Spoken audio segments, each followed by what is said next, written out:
This is the first weekend of Pride Month, but this year in several Ontario communities there has been pushback against raising the Pride flag on public property.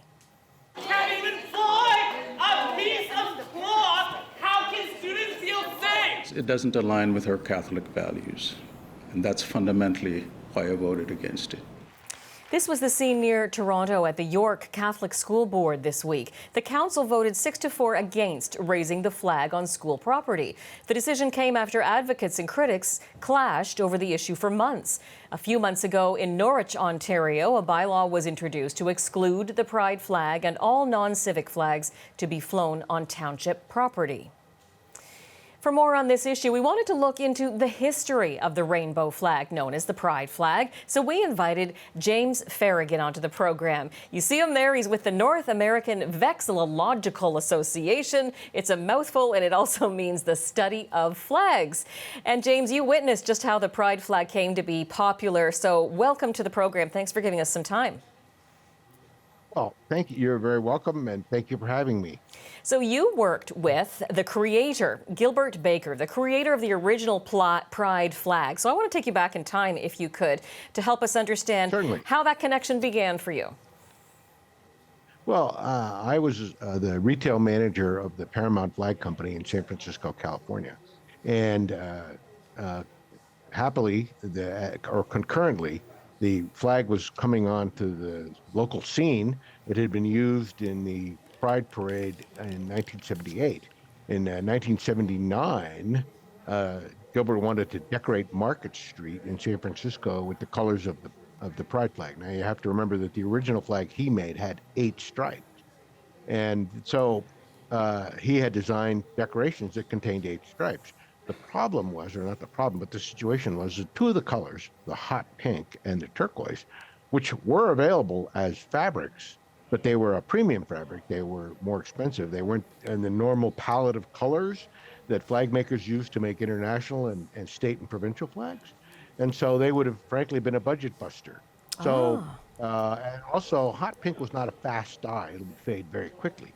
And so, the vice president of Paramount explained to the organizers of the parade that we'd have to remove, or recommended removing the pink, both as a practical matter and as an economy matter, but that left 7 stripes. So, we can't do 7 split on either sides of a light pole.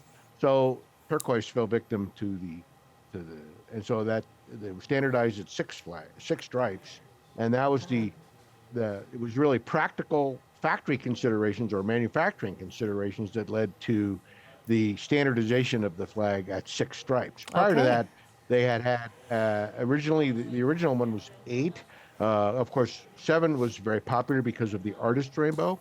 But I purchased flags from all over the world, and they had as few as 5 and as many as a dozen stripes.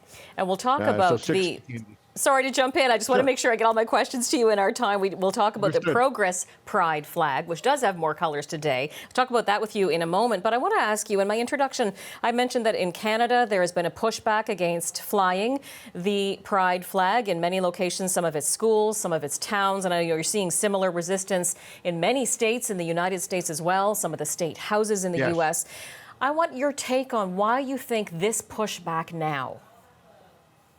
Well, I think it's multi-causality, which is the flag as it was conceived by Gilbert Baker, was really a celebratory flag. There had been previous gay pride or gay activist flags, generally involving pink triangles or other symbols, and he wanted a thing that would be celebratory rather than commemorative or memorial. The pink triangle has origins with the Third Reich, and so they felt that wasn't really an appropriate symbol for parades, which were supposed to be, as I said, more celebratory. Right. And so, but why now, do you think? Are we seeing? I mean, it has been so internationally adopted. Why now? That's right. Well, I think part of it, I think there's several reasons. One is fear. People who don't understand the origins of the flag and think that it is perhaps part of a political agenda.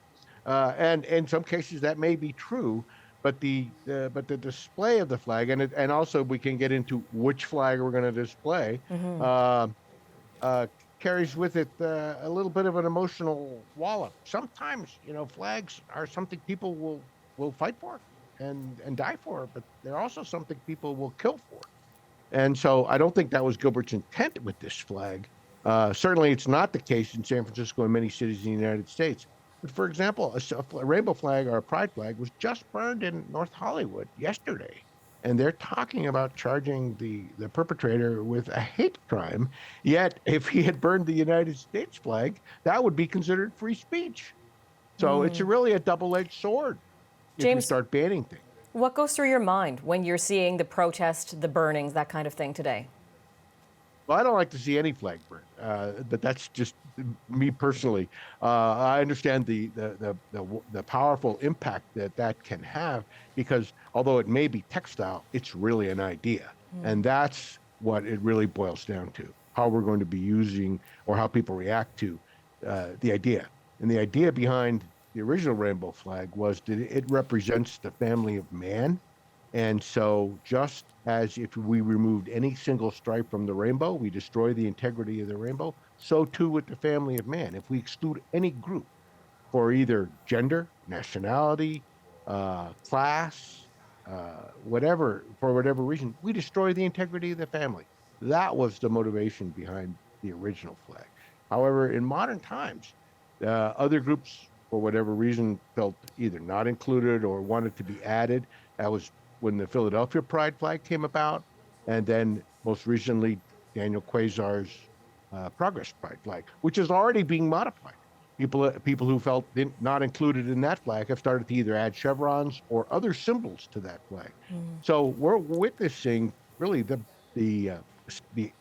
flag is still evolving, just like Canada's flag when it was first promulgated in the 1870s. It evolved as different provinces wanted to be represented. So too in the United States. States jumped the gun and started adding their stars to the U.S. flag even before they had adopted statehood. And so people just want to be a part of something. And so that's how these things evolve.